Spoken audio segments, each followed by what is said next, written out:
Welcome to the podcast, LuSharn. It's Thank, so good to have you here again. thank you. Thank you for having me again. It is a pleasure. Thank you so much. Well, Lab Mates, as I said before, LaShawn has been here with us, and she's now going to be a recurring guest quarterly to just bring us some updates from the field of nursing on most of the time mental health, but any other things that she thinks are affecting our community at that time. So today we really wanted to, as we said, dive into the mental health state of America as we go forward in 2021. And so I had spoken with LaShawn and said, I really wanted to talk about this. And we had that conversation before the first week of 2021. And so now we're like, oh my God, Yep. Yep. 2021 coming with it, girl. I know. So LaShawn, just tell us, now we've seen all of what happened on January 6th, Lord Jesus, Mm, and those storming the Capitol, and just how that has set America up for more PTSD mhm. for the year 2021. And I hate to say that, but that's what it looks like. That we're still going to be dealing with some of those issues. So Right. just what is your take on what we've seen just in this first week of 2021? Um, well, my take on things of what has happened and what has transpired, especially on January the 6th, is that, we have a lot of people here who, are clearly emotionally distraught. Mm-hmm. And whether they're hurting or whether they're in pain or whatever is happening with them, um, and it's not just the ones that actually committed the actual act, but how we're receiving this Mm-hmm. in our mental. And a lot of the conversation that I've heard is that I can't believe that our country is in this state. What is happening? Are we going to war? And when you have those thoughts in your mind, and based, and then on top of that, what has happened in 2020, I mean, we weren't even in the first week enough I before know, before we right? come into another issue. It's like, we were trying to embrace, like, okay, that's what happened in 2020. This is a new year, I'm going to renew my mind and get myself together, and then this happens on top of Right. what we've seen. So it is a trying time on us. It's a lot of impact on our minds and our mental health state. And so, the question is, what do we do now? Do we walk in fear? Are we walking in fear and have these thoughts like, can I leave my house? Do I need to get a gun? What is happening? I'm afraid for my family. So it brings on all of those anxiety, Right. and which can, if you don't manage it, correctly, it can turn into something more than, what it was before, if you were having mental health issues. I'm glad you just said that. I know we started talking about this because I had pulled the mental health report for 2021, the state of mental health in America for 2021. Hmm. And one of the things that it brought up was that the percentage of adults with mental illness who are uninsured increased for the first time since the passage of the Affordable Care Act. So Hmm. nationally, 10.8% of Americans are uninsured, including 5.1 million adults. Hmm. Um, and then it said that this figure differs drastically across states, where New Jersey ranked number one, 2.5% of adults Hmm. were uninsured compared to 23% in Wyoming, which ranked number five. Hmm. And so just looking at mental health in adults and those who can afford to have even treatment for it, it goes on to say that, there's still unmet need for mental health treatment among youth and adults, where Hmm. we see that 60% of the youth with major depression didn't receive any mental health treatment. Hmm. And then even in states with greater access, over 38% are not receiving mental health. And Hmm. then we look at adults and we find out that 23% of 23.6% of those adults with mental illness reported have an unmet need for treatment. And Hmm. so when I look at what happened on the 6th and I think about um, how do we get people help? We Mhm. then have to go back and look at, well, how can people get help? Do they have access to help? Are Mhm. they able to even afford help? And I Mhm. know that you have patients who are also um, seeking mental health, Mhm. um, any help that they need in their mental health state. So Right. just being a Right. Right. part of that whole system, Mhm. um, what do you see in your day to day in terms of those who um, need the treatment Mhm.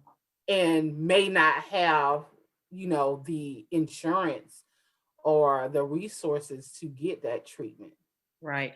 So the first part I want to answer before I get to that is that how can we work on getting those needs met? First of all, Mm-hmm. I think the government needs to pair up with the healthcare system here and see these disparities and bridge this gap for those Okay. percentages of people who can't get the treatment that they need, because those are the ones that really need the treatment as far as mental health. Now, no matter where you are, or if you're in an underserved area, or if you're in a middle class area, if you have mental health issues, we all need, that treatment.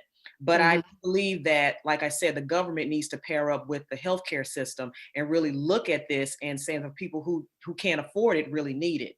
Um, and I really do believe that they should take the time to come up with ideas and actually see where I work and what I see in the communities of the underserved and underprivileged, that what they need. So what I see from day to day, I deal with patients who have mental health issues, who are in underserved areas, which are mostly minorities, African American population, Hispanic Mm-hmm. population for the most part, and most of them, they may have Medicaid or Medicare that we do use for them to get the treatment that they want. But it's because they can't afford it, they cannot manage the mental health issues that they have. It's very, very hard for them to afford it, you know. Right. So because they can't afford the medications that they need, or even get the therapy that they need, so the actual their issues are actually declining and they get worse. So we get a high level of crisis intervention with these type of patients because they're not compliant with their medications because they can't afford it. So what Right. happens is they're back in the hospital, and then the hospitals become crowded with these type of patients who can't afford it, who can't afford the treatment that they need.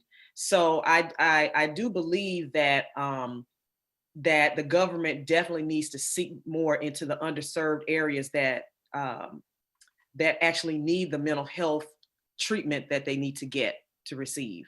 So, but it is very discouraging to see that in that population. Right. Um, and and the services that I also work for is, we actually do help them get the services that they need because they can't afford it. And so it's a nonprofit organization, but we work along with Medicaid to help these patients. So it gets very sticky sometimes, and to see these patients in these underserved areas not getting what they need. Now, also, there are some patients that I do see that, like middle class too as well. Not too many of them who have the insurance and everything, but they also need the support of their families too as well, or they also need the Yeah. support of therapy as well, because therapy is a big part of it. And but even so, within all of that, it's just basically acknowledging that you need the help, because whether if you're not even dealing with mental health issues per se, or you have not been diagnosed with it, just these acts that have happened on January the 6th, on top of being in a pandemic, Yeah. I'm sure that people who are not used to suffering from anxiety, they're probably suffering more anxiety than they ever have in their life, you Right. know. And so what I, would like to say is that, get the help that you need, or whatever you can, afford, or whether it's a therapist, or, go to your, primary care physician if you can afford it. But unfortunately, the ones who can't, those are the ones that I think the healthcare system, the government need to come together on how they can get the treatment that they need as well. So. Sean, really thank you for that. I mean, I think we're bringing up an important point.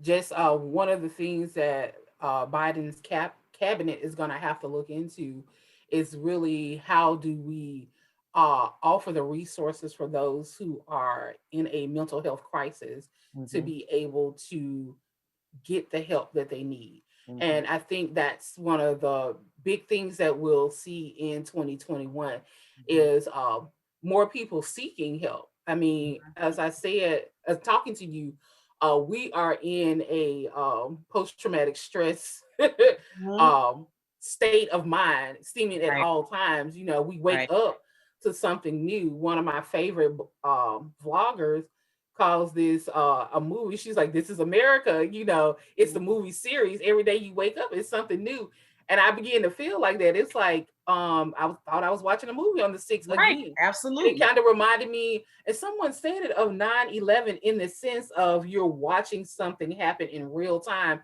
in America and you're shocked about it. And I was just Mm-hmm. like glued. I actually was not glued to the TV. I was driving and my daughter was just reading the news, and Mm-hmm. she was like, "Mom, do you hear what's going on?" And I couldn't get home fast enough to get to the TV to see what was happening. And I was just like, Yeah. "Lord Jesus, what?" Mm-hmm. And so that has put all of us Americans into this state where we need to process it. We need to talk to Yeah. someone. So Right. Right. I think Absolutely. as the data clearly shows that we had mental health issues, but they have definitely risen in 2020. I know I saw that it said somewhere that the percentage increase of adults who have mental health issues. Let's Mm-hmm. see if I can find it. It says even before COVID-19, 19% of adults experience a mental health illness. Mm-hmm. People over the last few years has risen to 1.5 million. Mm-hmm. So just imagine if before COVID-19, Mm-hmm. 19% of us were already diagnosed with some type of mental illness. Mm-hmm. Like, where are we going in Mm-hmm. 2021 Right. that Exactly. 2020 Exactly. happened, Right. right? Mm-hmm. So, one of the things that I know I had talked to you about and really wanted to talk about were the youth and really the kids, because I have two Mm-hmm. myself, and I know they have been, you know, in the midst of all of this, and we sometimes tend to not think about the Right. kids and how things are mentally affecting them. Mm-hmm. But the 2021 mental health report says that youth mental health is worsening. 9.7% of youth in the US have severe major depression, Mm-hmm. compared to 9.2 in last year's data set. Mm-hmm. This rate was highest among youth who identify as more than one race at 12.4%. Mm-hmm. So, in terms of the youth, as a parent, what would you say to us on how to handle what is going on with our kids during this trying time? Right, right. So, what I want to say to that is, with kids nowadays, because first of all, their lifestyle has changed as well. They're Hmm. used to leaving the house, going places with their friends, seeing them at school, and being involved in activities, doing all of that, going into just staying in the house with Yeah. nothing but the computer and to do virtual learning and TV and no human contact with their friends. So right there at that point, drives our children into a different type of anxiety level. They're feeling confined and they're Right. not used to that, which can cause all types of anxiety and possible depression. And then also on top of that, when you have social media and say that's all that they have on hand to look at and everything, and we also know that certain, depending on the child and how they think about themselves, because it can also drop even more low self-esteem as well, because they're looking on social media, comparing themselves and thinking like, okay, I'm not as good as this person or the next person. And that even happens with adults as well. But just talking with the kids, they're going to like this world of freedom into confinement. Okay. Mm. And it's also been seen that there are a lot more kids who do better in the schoolhouse than they are doing virtually as well. Right. So So what I would say to most parents is, not to say that a lot of the parents aren't paying attention to their kids, but because this is going on, spend more time with your kids and see, what exactly is going on, ask questions, because it's coming up now that a lot of kids are becoming more depressed. Mm-hmm. And even before the pandemic, even if they were suffering with a little bit of suicide or a little bit of mental health issues, it's becoming even more, it's becoming higher now because they're confined and they don't Well, know how to express themselves. Well, let me just throw in this statistic because you said that. It says that 9.2% of youth over 2.2 million cope with severe major depression. Yeah. It says depression in youth often co-occurs with other disorders like substance use, Mhm. anxiety, and disorderly behavior. Right, exactly. And so, as I'm sure that I have read also to a lot of parents have seen this in their kids with Mm-hmm. the change in behavior and everything. At that point, even if communication with you and your child is not getting over to them, it's okay to get a therapist for your child. And that's Amen. another thing, and Yeah. that's another thing too that I think a lot of parents, some parents believe that, oh, I don't want to take my, children to a therapist because in their mind they're thinking that something's automatically wrong with them. It's not necessarily that something is wrong with them. They're feeling what even we're feeling as an adult. And also too, if you read, there have been a lot of counselors who have said that a lot of their clients that have risen in children and kids. Right. I mean, and so again, to go into the report, it says that childhood depression is more likely to Yes. persist until adulthood if gone untreated. Right. Says the number of youth experiencing major depressive episodes increased by 99,000 from Hmm. last year data set. So as you're saying, the youth are becoming more depressive and they need treatment for it. We Hmm. can't just let it go to the wayside Right. because we feel like, oh, it's just a kid. Right, exactly. And when you work those things out with your children, because not for nothing, when what we are going through as an adult, even with the pandemic and anxiety that we feel, I think it's awesome to go to counseling for as a family.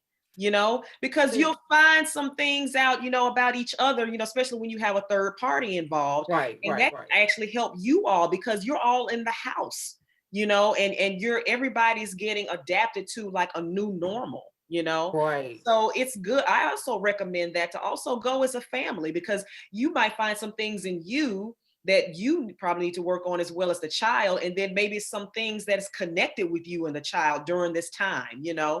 So I think that's also a good thing too, to help, because my thing before all of this happened on January the 6th, my mind was saying, okay, let's take what we've learned mentally from Mm-hmm. 2020 and go into 2021 with what I call a mental health plan.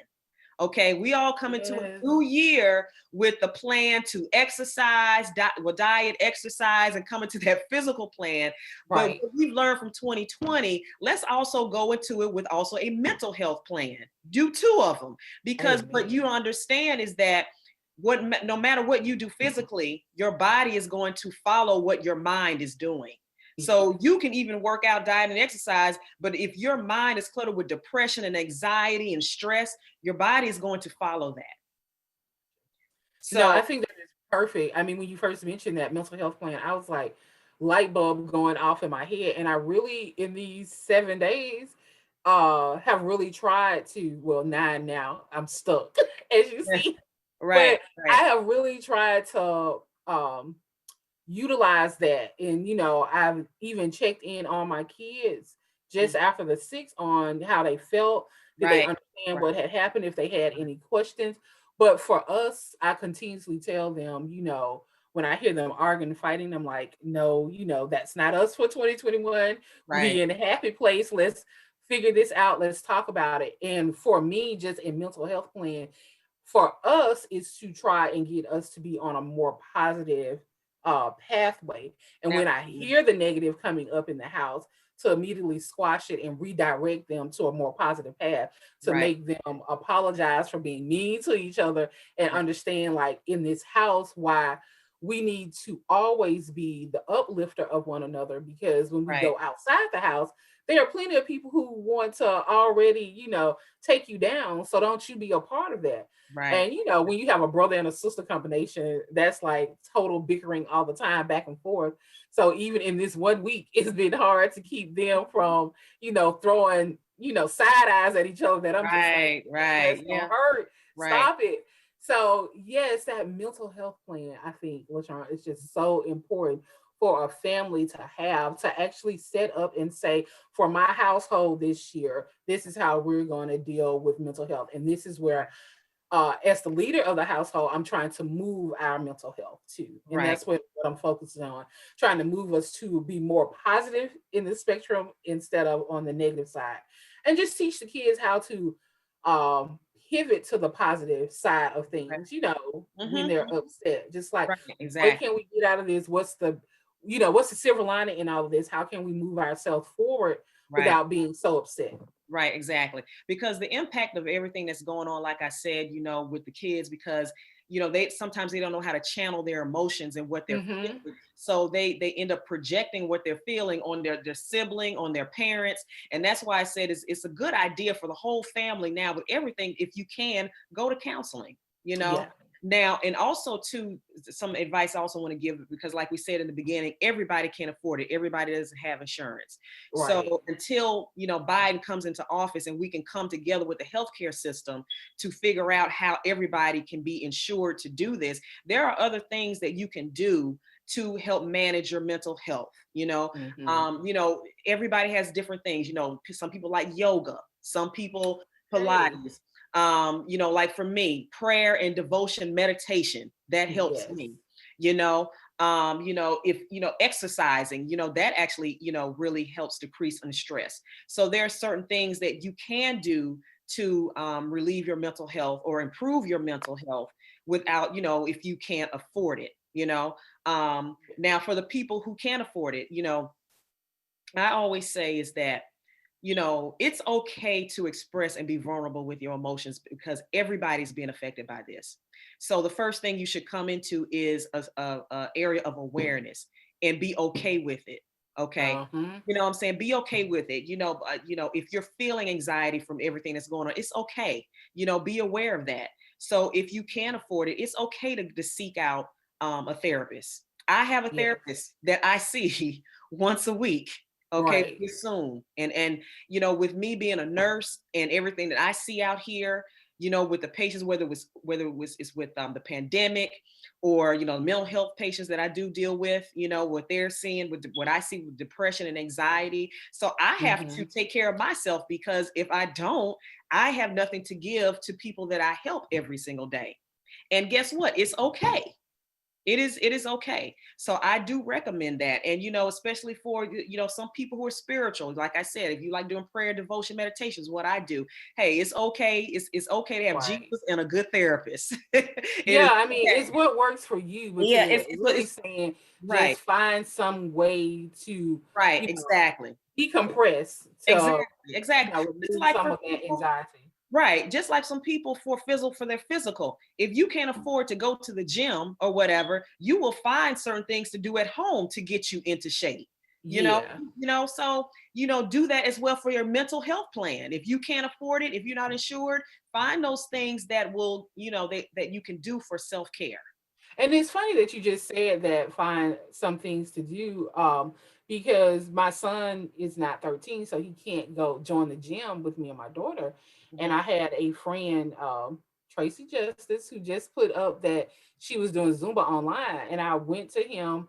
Well, I looked at the whole list, and there was some other class that I thought he might enjoy. And I was like, hey, we could do this, and I could do them with you. Or, we could just pull up a Zoom class and you could do the class online. And so it was very affordable, less than a Happy Meal.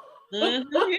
And so I was like, I would rather, put money into that for him instead of into, eating out. And so there are things that can be done. All you have to do, like you said, is search for them, and there are Right. ways that Absolutely. we got to Absolutely. be creative in everything Yes. because Yes. as we're stuck in Absolutely. the house. So Absolutely. whoever Absolutely. is doing exercise and classes online, or Right. find that out and go for it. Exactly. Yeah, seek them out. And there are other resources and everything online that you can look at. They'll give you ideas on how to, how to promote self-care for yourself, which And let will me just say, YouTube is the best. I call it my YouTube YouTube is friends. the best. Yes, it is. It is. Yes, just put it in the search engine and Ex- they'll come up with 1,000,001 videos for you to Right. engage in. Exactly. So, that's why I really want to, because, during the pandemic, we have found ways to fix things around our house using YouTube, do Hmm. DIY things, or find creative ways on how to work out at home. Let's find creative ways of protecting your mental, because if your mental is not in shape, you can't do anything else. Right. So that's what I want to promote for 2021, is protecting your mental and And coming we're up with. saying that, I don't want people to think, oh, Sabrina and LuSharn sitting here saying, don't see a therapist, just look up it on YouTube. We're not saying that. What Right, we're right. saying is that when, you may not have all of the Resources. financial resources Resources. to get Exactly. everything you need, that Exactly. there are other ways that you can work on those things until you are there. But Right. nothing beats Absolutely. having a good therapist. I just want to throw that out there so our listeners know that we do promote seeing a therapist or seeing a professional, but Hmm. we also are offering you just other ways that we ourselves have used to help in the process of getting to a state of mental wellness. Right. Absolutely. Absolutely. Well, And LaShawn, I know I wanted to talk to you also just about our community in mental health, because as me and you continually talk, we have freely said that we have been able to seek out health professionals when we found ourselves in some type of crisis that we knew needed a professional to help. mhm, But what the report says is that Black or African Americans have had the highest average percent change over time for anxiety and depression, mhm, while Native American or Indian Americans have had the highest average percent change over time for suicidal yeah. ideation. Yeah. But those two groups tend to not seek out mental health. As a part of the community, um, can you speak to us about the importance of seeking out mental health Well, professionals?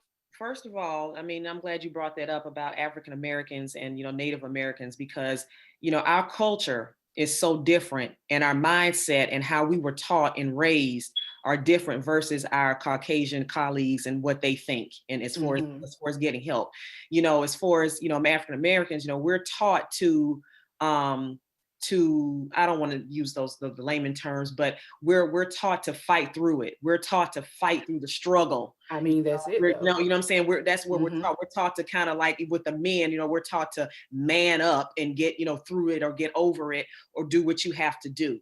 Right. That's the majority of our culture. And that's the reason why when this is brought up about getting professional help to our people, automatically they're thinking that they're weak.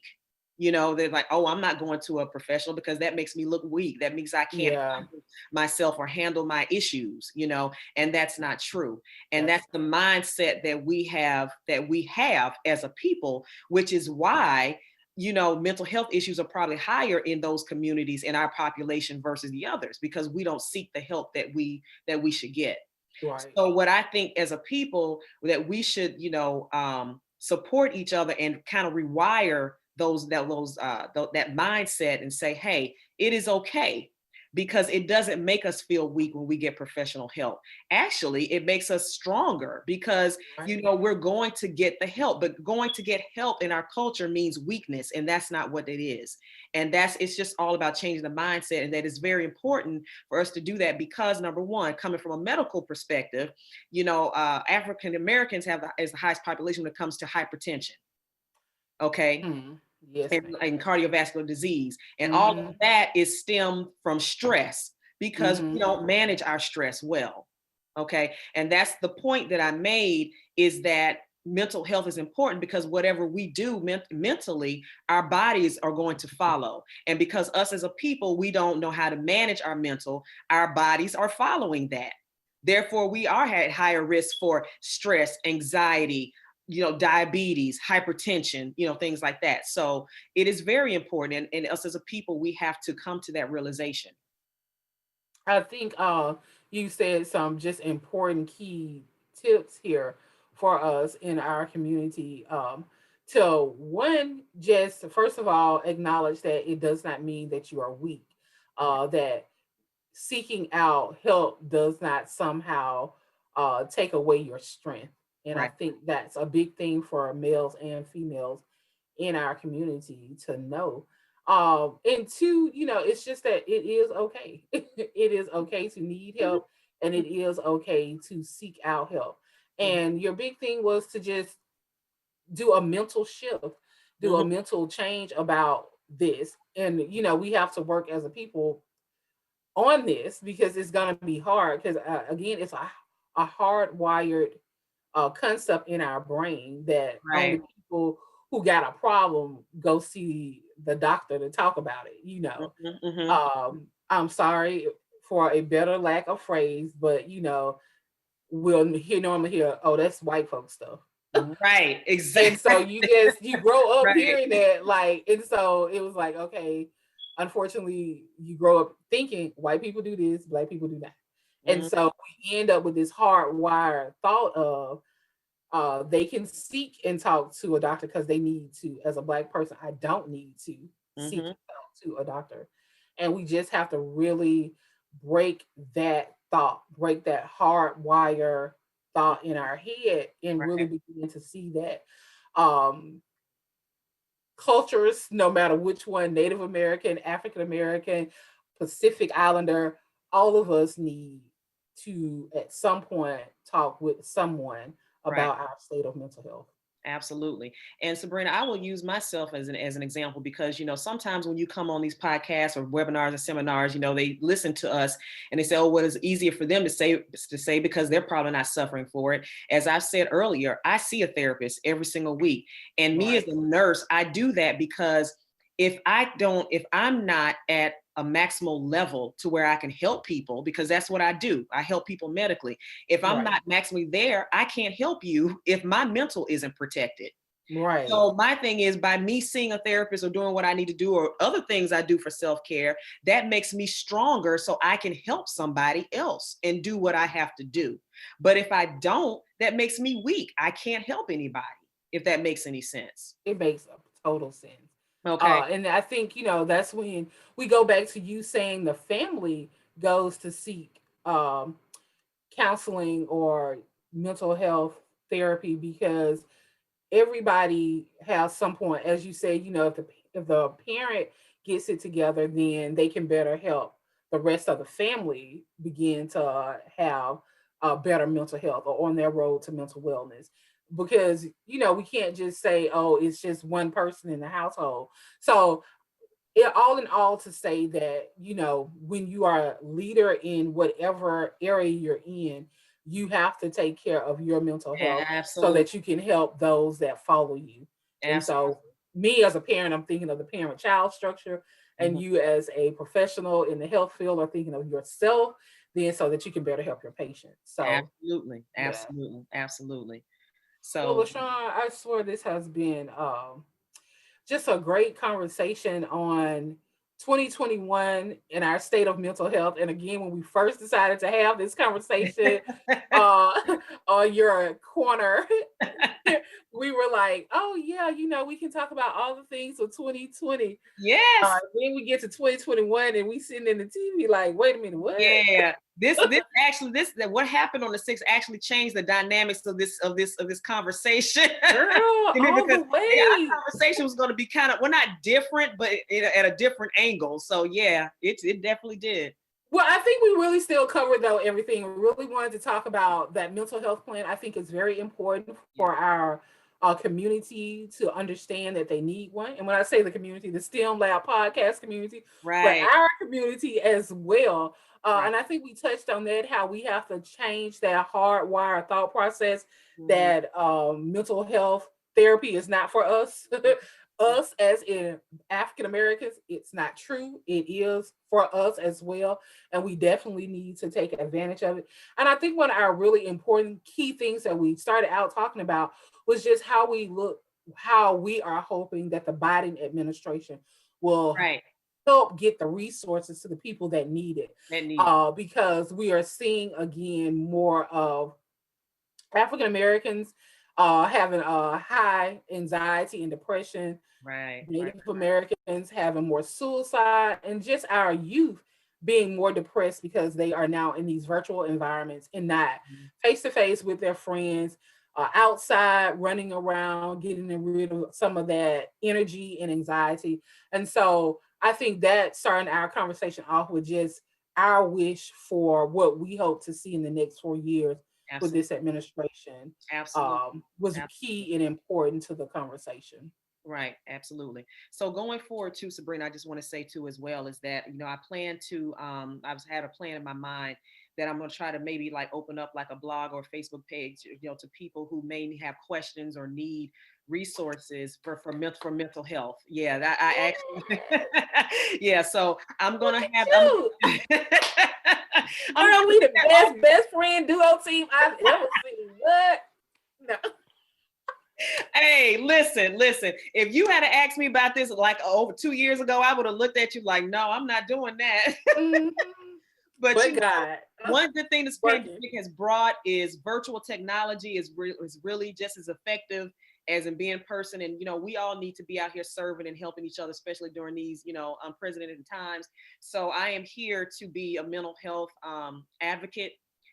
So once I get that going, I will definitely let you know. Hopefully I'll have that ready by the next time I come onto the podcast and be able to give resources and help to people in need. So Well, LaShawn, that is awesome. We so look forward to you beginning that Facebook community for those who are seeking answers for mental health wellness. As LaShawn said, she will be a regular on the STEM Lab podcast.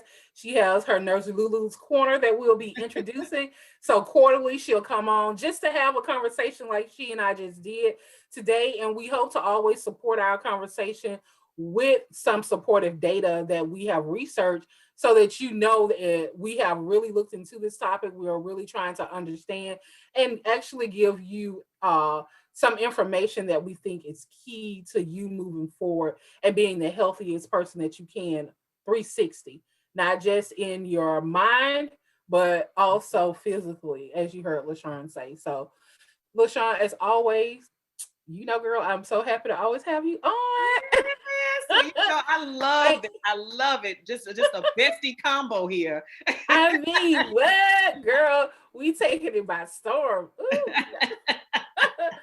Well, look, I am going to just thank you so much for joining me once again on the Thank STEM you. Lab podcast. Thank you for educating our listeners, our lab mates out there, and just thank you for having this important conversation as we begin 2021 so that we can at least go into the rest of this year with some type of mental health plan. That's right. That's And right. really Let's trying do to it. break the chains in our minds as African Americans of not needing to go talk to someone and realizing that it is okay for us to do that. LaShawn, as Absolutely. always, thank you so Thank you much. so You much. are Thank you, Sabrina. definitely a voice in this mental health community. Thank And I'm just looking forward to all the great things that you're going to continue to do with us. Thank you. Thank you so much. Thank you for having me. Girl, always.